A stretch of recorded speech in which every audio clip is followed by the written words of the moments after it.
നമ്മളെ ജീവിതത്തിൽ ഏറ്റവും വലിയ വേദന പ്രസവ വേദനയല്ലേ. അപ്പോൾ അത് ആലോചിക്കുമ്പോൾ ഒരു പേടിയാണ്. അയ്യോ, മോളോട് ആരാ പറഞ്ഞനെ ഏറ്റവും വലിയ വേദന പ്രസവവേദനയാണെന്ന്? അതൊന്നും ഓർത്തിട്ട് മോള് പേടിക്കണ്ട കേട്ടാ. അതിലും വലിയ വേദനയെല്ലാം ഉണ്ട് മോളെ. അമ്മ എന്നാ പറയുന്നത്? പ്രസവ വേദനക്കായി വലിയ വേദന ലോകത്ത് ഉണ്ടോ അമ്മേ?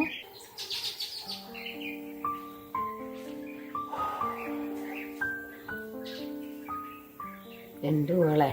അതെന്നാ അമ്മേ? മോളെ, നമ്മൾ 10 മാസം ചുമന്ന് പ്രസവിച്ച് മക്കളെ കയ്യും കാലും വളർന്നോ നോക്കി നമ്മളെ അവരെ വളർത്തി വലുതാക്കി അവസാനം അവർക്ക് വലിയൊരു നിലയിലെല്ലാം എത്തുമ്പോൾ നമ്മളെ വേണ്ടാതൊരു സമയം വരും. അന്നേരം നമ്മൾ ഒറ്റപ്പെടും, നമുക്ക് ആരും ഇല്ലാണ്ടാവും. അതാണ് മോളെ പ്രസവവേദനയെക്കാട്ടിയും വലിയൊരു വേദന.